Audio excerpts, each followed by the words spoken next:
de bonne santé spirituelle, avoir soif de l'évangile. En écoutant les chants et les témoignages de nos chrétiens, de nos chrétiennes ce soir, je réalisais combien le privilège est grand des chrétiens de l'île-du-Lumière. Nous avons la réunion de prière le matin à 8 h. À 10 h, nous avons les enseignements bibliques. À 3 h de l'après-midi, nous avons grande réunion d'évangélisation. À 20 h le soir, encore réunion. À 22 h, comme c'est le cas maintenant, jusqu'à minuit. Vous vous rendez compte que nous avons 5 réunions dans la journée.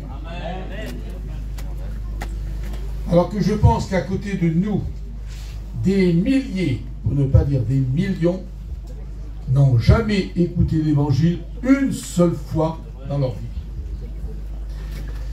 Ce qui veut dire que l'Église de Jésus-Christ a une grande tâche devant elle, celle de faire connaître à notre génération le message libérateur de l'évangile de Jésus-Christ. Alors certains sont peut-être un petit peu déçus de ce qui pleut, mais comme vous le savez, non seulement la terre a besoin d'eau, mais en plus, il y a quelque chose de particulier qu'on dit dans le monde. Chaque fois qu'on veut célébrer un événement, on dit toujours « ça s'arrose ». Eh bien, le Seigneur arrose la convention. Alléluia. Et on reprend, malgré la pluie et le mauvais temps, ce qui importe, c'est qu'on soit heureux. Et ce soir, je pense que Dieu va nous bénir par le message de la parole de Dieu. Nous allons lire donc un texte qui va me servir d'introduction. Je ne serai pas très long parce qu'il est déjà 11h15 du soir. Nous allons lire dans le livre du prophète Ézéchiel, le chapitre 34. Et là, il nous est dit que la parole de l'Éternel me fut adressée en ces mots. Fils de l'homme, prophétise contre les bergers d'Israël. Prophétise et dis-leur aux bergers. Ainsi parle le Seigneur l'Éternel.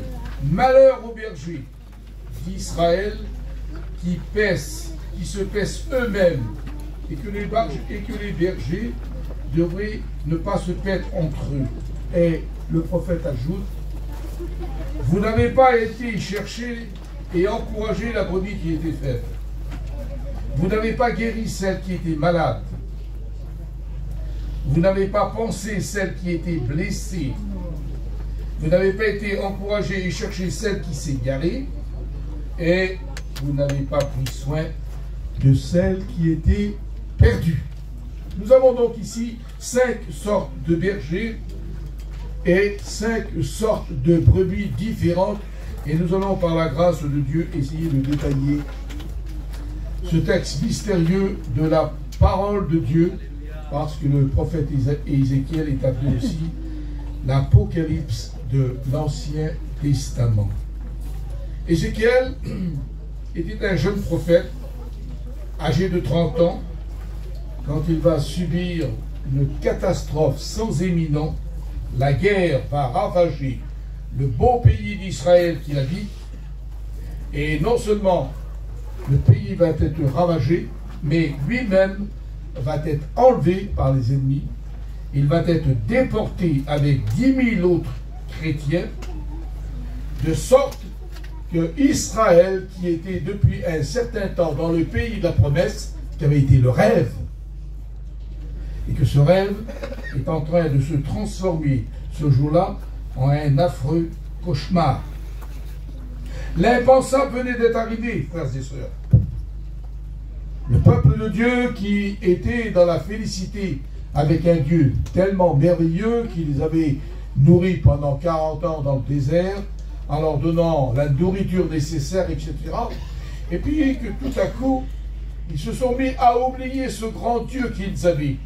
Et vous allez voir que le châtiment va être exemplaire, parce que les ennemis invincibles, qu'on appelait à l'époque les Chaldéens, vont pénétrer dans la terre sainte, ils vont ravager Jérusalem, ils vont la détruire, ils vont incendier le temple de Dieu, et les authentiques prophètes et sacrificateurs s'étaient réfugiés à l'intérieur du temple, et ils ont tous péri carbonisés. Autrement dit, le rêve que le peuple de Dieu avait vécu jusqu'alors était devenu maintenant une véritable catastrophe. L'impensable, comme je vous l'ai dit, elle était arrivée. Le temple incendié, plus de prière. Les prophètes massacrés, les sacrificateurs n'étant plus là, chacun était un petit peu livré à lui-même. Et puis il va se passer un phénomène. Les 10 000 captifs qui vont en tête avec le prophète enlevé et amenés à quelques 2000 km de chez eux. À l'époque, c'était le bout du monde. Parce qu'il ne faut pas oublier, frères et sœurs, que les voyages se faisaient qu'à pied. On n'avait pas de moyens de locomotion à l'époque. Alors essayez d'imaginer partir d'Israël enchaîné et traîné avec les chevaux des ennemis pour arriver dans ce lointain pays qui était Babylone, mais Seigneur, il n'y avait plus de fête. C'est alors qu'il y avait la souffrance. Et on dirait que Dieu, passé un temps, n'écoute pas les prières de ses enfants. Pourquoi qu'il va se passer quelque chose? Vous allez voir. Et j'étais assez troublé en étudiant mon texte, encore cet après-midi, et j'essayais de comprendre la raison de comment et le pourquoi que le peuple de Dieu était tombé si bas. Étant arrivé dans ce pays, la captivité va donc durer 70 ans. Et au bout d'un certain temps, nous allons découvrir que l'ennemi va changer de tactique. Il ne va plus frapper sur les Juifs, il ne va plus les rendre esclaves, mais il va les employer dans bien des choses. Et qu'est-ce qui se passe? Ils vont s'habituer à l'ennemi, ils vont faire comme eux, ils vont apprendre leur langue, de sorte que même l'hébreu, ils ne parleront plus. La circoncision, qui était la marque biblique pour les enfants qui naissaient, elle n'existe plus. Et les persécutions n'existaient plus. Jamais le peuple avait été aussi bien. Je voudrais faire un parallèle à ce que nous vivons aujourd'hui. Au début de l'ère chrétienne, quand l'évangile a été proclamé au monde par le Christ lui-même, depuis les berges du lac de Galilée, et qui s'est répandu tel un torrent de bienfaisance dans le monde entier, Satan et ses hordes de démons ont tout fait pour saturer l'œuvre de Dieu et pour leur faire renier ce Seigneur qui les avait sauvés. Il leur donnait la misère, les privations, les coups, les persécutions, les gouvernements qui étaient contre eux. Ils étaient chassés partout. Et puis voyez-vous, on est obligé de l'admettre aujourd'hui. Nous qui avions connu le début du réveil, c'était pas facile. Vous savez, quand le réveil a éclaté parmi nous, nous venons de terminer juste la Seconde Guerre mondiale. Et au cours de cet hiver 1949, où pour la première fois le peuple gitan va être mis en présence de l'Évangile, c'était un siècle vraiment terrible. La plupart de nos ancêtres avaient été exterminés dans les camps de la mort, les camps de concentration. Et tout à coup, on a connaissance de ce Dieu magnifique qui va nous promettre monts et merveilles. Alors, tout le monde s'est jeté là-dessus. Et les persécutions sont arrivées. La misère était grande. La France était aplatie sous les bombardements ennemis depuis 1939 jusqu'à 1945. Vous imaginez? Ce qui veut dire que tout le monde avait perdu quelqu'un. Alors évidemment, le Dieu qu'on nous présentait, c'était un Dieu d'amour. On l'a accepté tout comme il fallait. Mais la vie de cette époque, le commerce en France ne marchait plus. C'était dur. Rien pour nourrir sa famille, c'était extrêmement difficile. Le diable se réjouissait parce que certains en avaient assez et retournaient dans le mensonge pour gagner de quoi donner à manger à sa famille. Et puis voyez-vous, le modernisme est arrivé. Et peu à peu, on dirait que certains chrétiens se sont habitués au monde dans lequel on vit, on pratique les mêmes choses, en un mot, on se modernise. Et c'est là où il faut faire très attention parce que ce qu'on peut appeler aujourd'hui modernisme peut devenir demain un problème dans le cœur des chrétiens. Le diable a changé de tactique. Autrefois, il donnait la misère, les persécutions. Aujourd'hui, il donne la surabondance. Voyez-vous, je me souviens au début du réveil que tous les foyers le matin priaient Dieu pour aller chiner, pour gagner leur pain. Aujourd'hui, ils n'ont plus besoin de demander leur pain. Ils en ont en abondance du pain.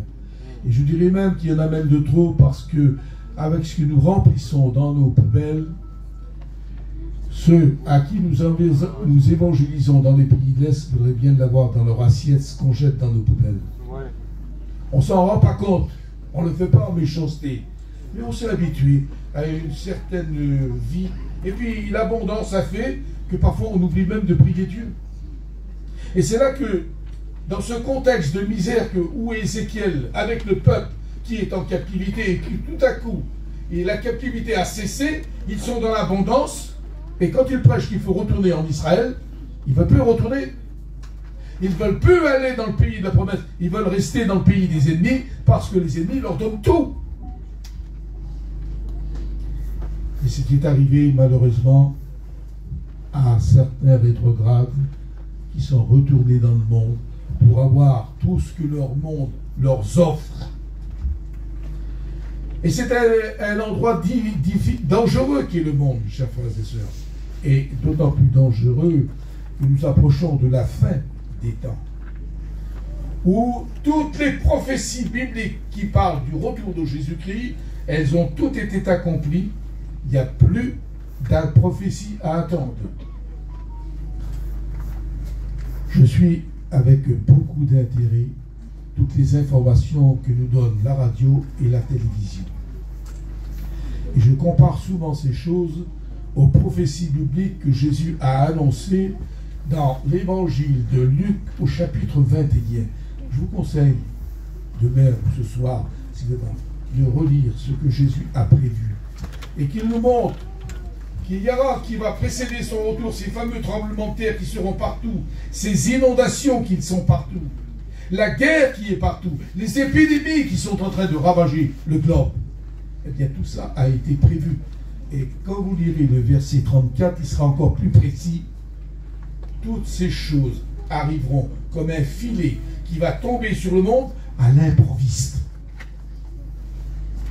Rappelez-vous, il y a 3 ans, quand nous avons été mis en contact avec le fameux virus, vous avez vu? La terre entière a été inondée de ce mal du jour au lendemain. Et Jésus l'avait prédit. Ça tombera sur les habitants de la terre comme un filet à l'improviste. Frères et sœurs, nous approchons du but. Je voudrais dire à tous ceux et celles qui sont fatigués sur le plan spirituel, où le combat devient de plus en plus acharné, parce que Satan est en train de faire une œuvre de destruction dans bien des foyers. La parole de Dieu nous dit que Satan est descendu vers l'Église animé d'une grande colère, sachant qu'il en a pour peu de temps. Aussi, il essaye d'entraîner à sa suite avec lui en enfer les chrétiens parce qu'il veut se venger de Dieu, qu'il l'a précipité sur la terre. Et comme il ne peut pas s'en prendre à Dieu lui-même, il s'en prend à ses enfants qui sont plus faibles. Donc, nous découvrons ce soir la tactique de Satan. Et ce qui va être pour nous, chrétiens, une immense protection. Et c'est pourquoi le prophète est en train de mettre en garde son propre peuple en disant, attention, il y a là 5 brebis, qui compare ça à son propre peuple, et qu'on va comparer bien entendu à nous les chrétiens. Et vous remarquerez que la première reprimande que Dieu fait dans ce texte de Ézéchiel 34, il reprimande qui? Non pas les brebis, mais les pasteurs, les bergers, ceux qui s'en occupent. Et il dit, malheur à vous, bergers, infidèles, qui vous paissez eux-mêmes. Autrement dit, les bergers étaient entre eux. Alors si vous lirez la suite, vous verrez qu'il se passait du bon temps, tuer les brebis, ils mangeaient les brebis, etc. Ils vivaient de leur chair, ils se vivaient de leur laine. Autrement dit, ils avaient des places en or. Et Dieu s'en prend d'abord à ces hommes. Et le reproche qu'il leur fait, vous vous n'avez pas soutenu celle qui était faible. Vous n'avez pas visité celle qui est malade. Vous n'avez pas guéri celle qui était blessée. Vous n'avez pas été voir et ramener celle qui s'était égarée. Et bien entendu, vous n'avez pas cherché celle qui était perdue. Malheur à vous, dit Dieu. Ils étaient contre eux, c'était la bonne vie. Ils s'étaient adaptés à ce scénario. Et puis, ceux qui ne voulaient pas les observer, eh bien pour eux, c'était quelque sorte des arriérés, des démodés. Voyez-vous, je me suis cantonné cet hiver pendant les 2 mois de notre école biblique. J'y ai consacré une bonne quinzaine de jours dans les 2 classes à les sermonner pour que quand ils vont rentrer chez eux, ils ne perdent pas leur temps dans nos églises où il y a déjà 20 ou 30 pasteurs qui y sont.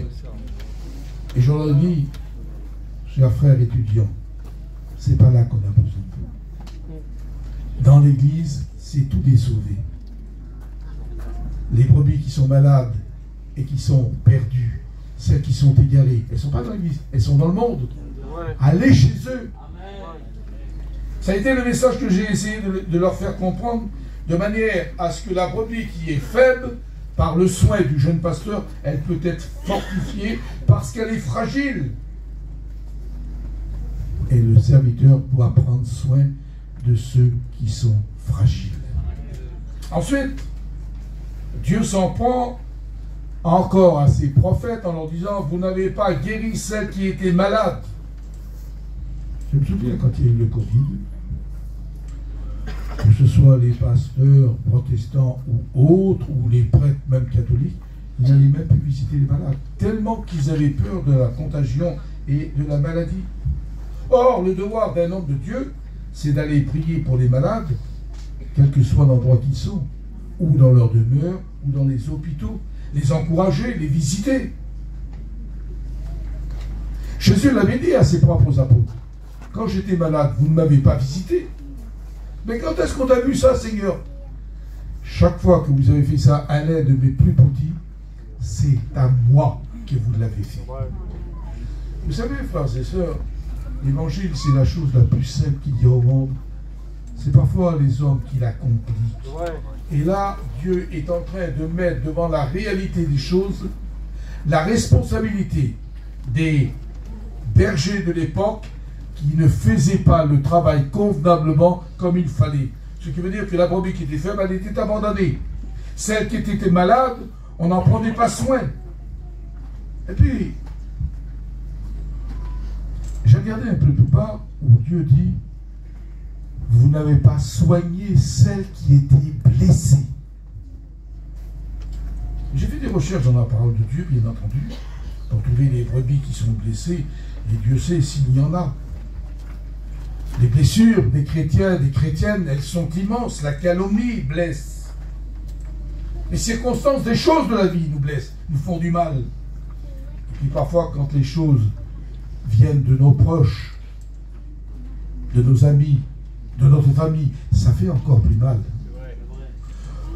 Qu'on reçoit des calomnies, des mensonges ou tout ce que vous voulez de la part des païens, c'est une gloire. Mais quand on est blessé par nos frères, par nos sœurs dans la foi, on comprend difficilement. Je me souviens, il y a quelques années, j'avais été voir mon fils qui est dans les Pyrénées. Il habite un tout petit village là-bas, et puis je suis allé la voir. Et puis quand on est allé là-bas, un après-midi, on est allé se promener comme ça. C'est tellement beau, la chaîne des Pyrénées, vous savez. Et puis c'était tôt le matin, je me souviens. Et puis on s'est arrêté devant une ferme. Et j'attendais le bêlement des brebis qui étaient renfermés dans un enclos très très grand. Et puis j'ai eu la curiosité d'attendre qu'il ouvre le grand portail pour que les brebis sortent. Et quand il a ouvert, elles se sont précipitées avec une telle ardeur, une telle force, comme si qu'il y avait de la panique à l'intérieur. Et j'ai remarqué que certaines d'entre elles ont tombé. Et les autres leur marchaient dessus, ils les piétinaient sans même qu'ils s'en rendent compte. Et c'est là que le Saint-Esprit m'a dit, dans ce moment-là, regarde, Regarde les brebis entre elles. Elles se marchent dessus, elles se font du mal. C'est pour ça que je disais que le mal est beaucoup plus sensible quand il vient de nos propres frères et sœurs, qui parfois, sans le vouloir même, nous font du mal. Ne prenons pas à nous piétiner, frères et sœurs.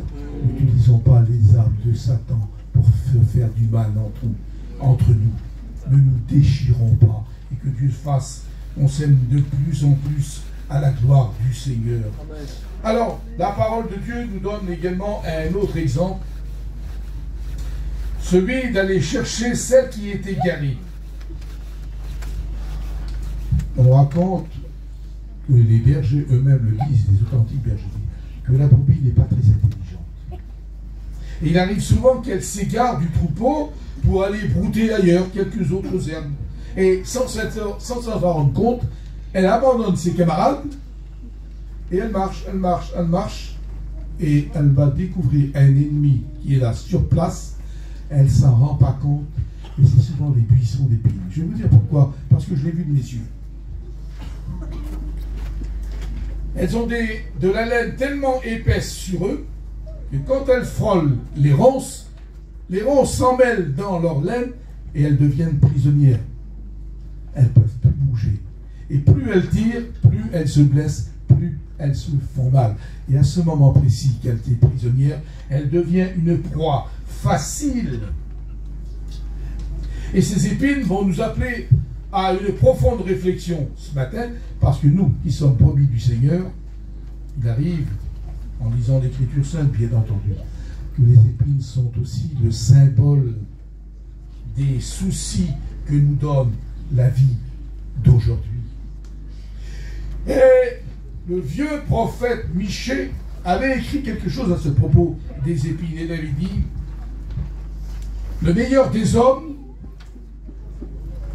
il est comme une ronce.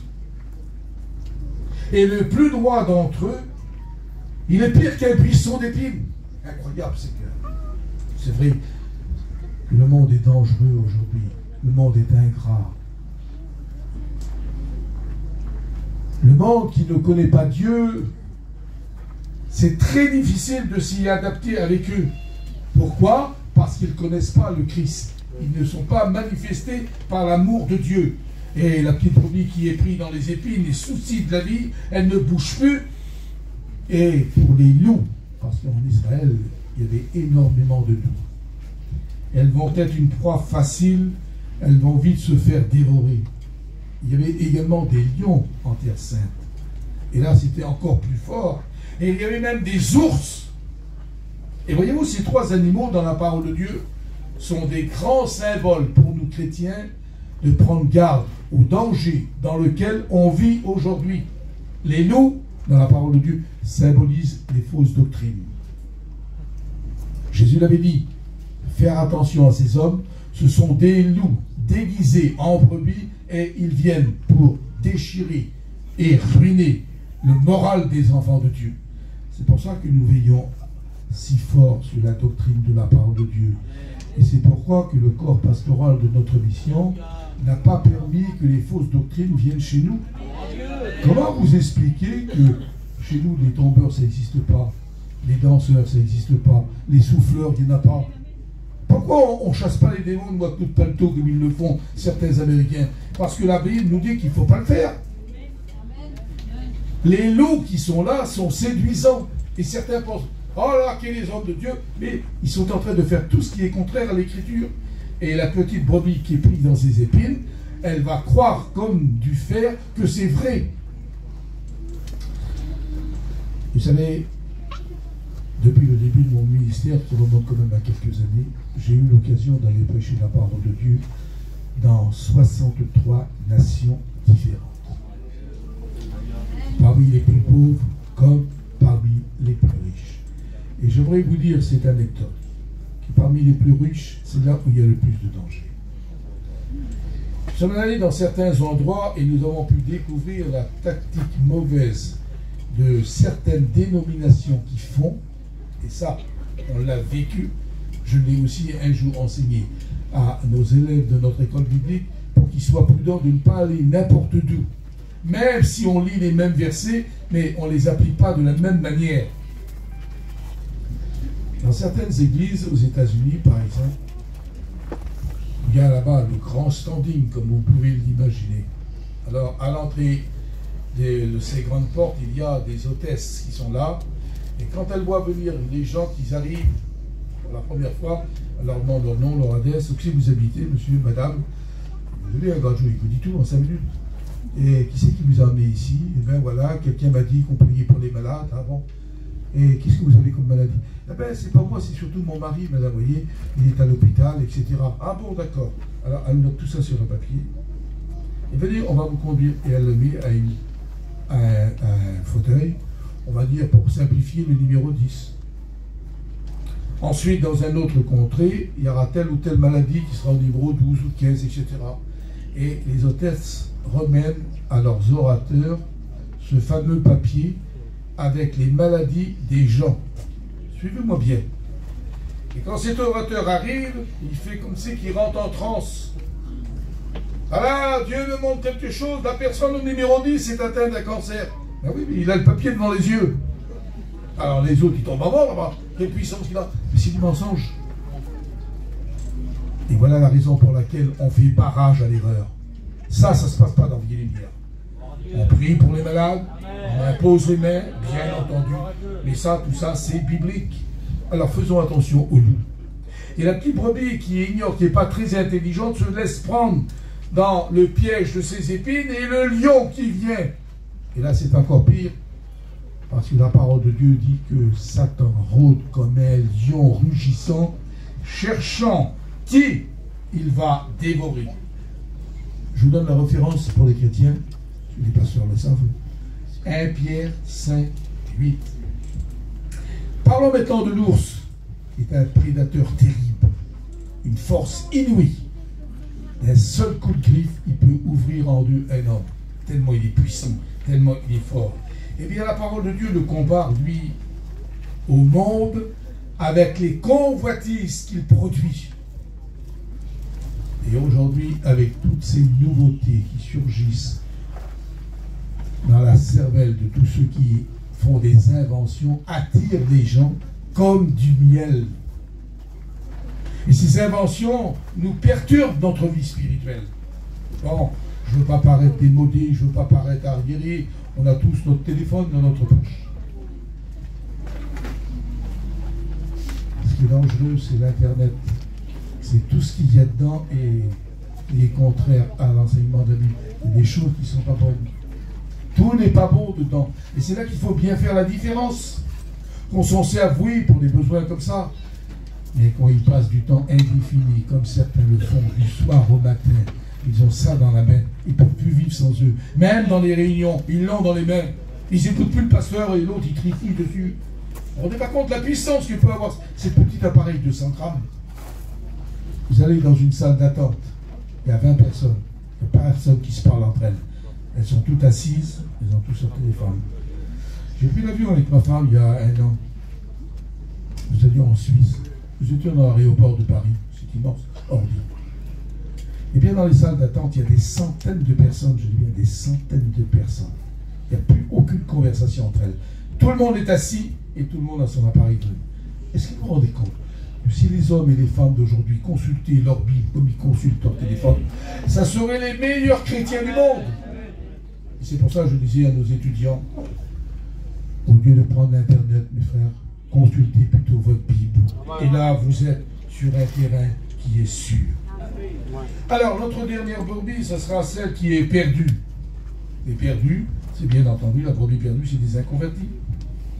Ce qui veut dire que l'Église de Jésus-Christ doit donner une chance à ceux et celles qui n'ont jamais écouté l'Évangile, ne serait-ce qu'une fois dans leur vie. Voyez-vous, il y a près de cela de 50 ans, nous avons lancé les émissions de radio dans la mission. Notre but alors était de donner une chance à ceux et celles qui ne viendront jamais dans une église pour écouter la parole de Dieu. Nous avions pensé à l'époque aux chauffeurs poids lourds qui pendant 15 heures d'affilée dans la journée sont au volant de leur camion. Et quand ils rentrent chez eux, après plusieurs jours d'absence de leur famille, ils ne vont pas aller dans une église, ils restent chez eux. Et dans ces camions se trouve la radio. Et à l'époque, il y a juste un bouton à tourner et ils avaient le message de la parole de Dieu dans leur véhicule. On avait pensé également à tout le personnel pénitentiaire. Tous ces gens qui sont dans les prisons, les matons et autres. Personne ne va dans les églises. C'est très difficile. Et combien d'aides-soignants qui n'ont pas le temps? Combien de gens qui sont dans les HLM et qui n'ont jamais écouté l'évangile une seule fois dans leur vie? Regardez notre propre peuple. Pendant presque 2000 ans, nous avons été mis à l'écart de l'évangile. Comment vous expliquez ça? Pourtant, l'Église catholique, protestante et autres, ils avaient envoyé des missionnaires dans toutes les parties du monde. Et j'ose affirmer ici que même les aborigènes d'Australie étaient bien mieux évangélisés que notre propre peuple, qui n'était qu'à quelques pas des missionnaires. Eux, ils allaient jusqu'au bout du monde. En Afrique, en Asie, aux États-Unis, en Amérique latine, partout. Et le peuple gitan était aux portes des villages et des villes de France. Pour faire ces quelques mètres, les gadgets ont mis presque 2000 ans pour nous atteindre. Il a fallu un fou. Un jeune breton de 29 ans, Clément Cosset. Et c'est lui qui a eu à cœur notre situation. Et regardez aujourd'hui ce petit bout de papier qui a été un prospectus. Regardez le travail considérable qu'il a fait. Nous avons aujourd'hui 350 églises stables, rien qu'en France. Nous approchons les 3000 prédicateurs. Nous avons une quarantaine de missionnaires qui vont dans tous les pays d'Europe. Tout ça par ce petit bout de papier. Et bien supposez si on ne l'avait pas eu, peut-être que nous serions encore dans nos péchés. Ce que je veux dire par là, c'est que chaque chrétien, chaque chrétienne est appelé à être un témoin de Jésus-Christ et porter le message de Dieu. Et quand je dis témoin de Jésus-Christ, je ne parle pas de le faire seulement derrière un micro. Il faut le faire, bien sûr.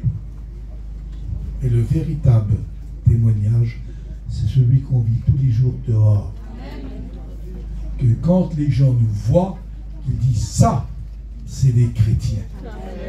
Est-ce que je me fais bien comprendre ce soir? Vous savez, on peut trouver Jésus-Christ d'une façon tout à fait inattendue. On vient de l'apprendre il y a quelques instants sur un ring. Là où on se donne des coups, où on se massacre entre nous, lui, il reçoit l'amour de Dieu. C'est incroyable, toutes ces choses-là. Zachée, lui, a trouvé Jésus dans un arbre. Jonas est revenu à son Dieu dans le ventre d'un poisson. On peut le trouver ce soir, sous son bon chapiteau. Voyez-vous, je vais terminer par cette dernière histoire du Nouveau Testament qui va nous montrer qu'un garçon avait été particulièrement enthousiasmé pour les choses du monde. Qui au départ, étant juif chrétien, il connaissait quand même les 10 commandements. Et puis, étant donné qu'il s'est associé avec un chef révolutionnaire, un fameux bandit nommé Barabbas, il va être séduit au plus haut point qu'il va tout abandonner et il va devenir un délinquant. Autrement dit, un assassin. Et alors qu'il va être pris avec son chef, et comme vous le connaissez très bien, l'histoire, bien entendu, il va donc expier ses crimes par la plus horrible des punitions, la crucifixion. Et voyez-vous, frères et sœurs, ce jour tout à fait particulier, où toute la ville de Jérusalem est en émoi, un événement grandiose est en train de se préparer. La nation la plus puissante au monde, qui est Rome, est en train de commettre le plus horrible crime de toute l'humanité en condamnant l'homme innocent qui était le Christ. Et quand le matin se lève, sur l'une des 7 collines de Jérusalem se dressent 3 croix. Nous pourrions les symboliser comme 3 arbres qui portent chacun un fruit particulier, et sur l'un, un fruit de révolte. Hey, toi qui es le Christ, si tu l'es, délivre-nous. Et la parole de Dieu dit, il a insulté Jésus. Voilà le monde en révolte aujourd'hui. C'est pour ça qu'il y a tellement de guerres, de crimes et de tout ce que vous pouvez imaginer. Ce témoin qui est en train d'expier ses crimes représente l'humanité coupable. Et puis il y a l'autre qui est à côté. qui lui va porter ce qu'on appelle un fruit de repentance. Et il reprend son camarade en lui disant, ne crains-tu pas Dieu, toi qui subis la même condamnation? Pour nous c'est justice, mais lui il n'a rien fait. J'aimerais vous faire remarquer les 4 découvertes que va faire cet homme brigand, cet assassin, cet homme maudit. Alors qu'il est au seuil de la mort, dans les instants qui vont suivre, il va mourir. Mais il fait la découverte d'un Dieu. Et il dit sur son copain, ne crains-tu pas Dieu, toi qui subis la même condamnation.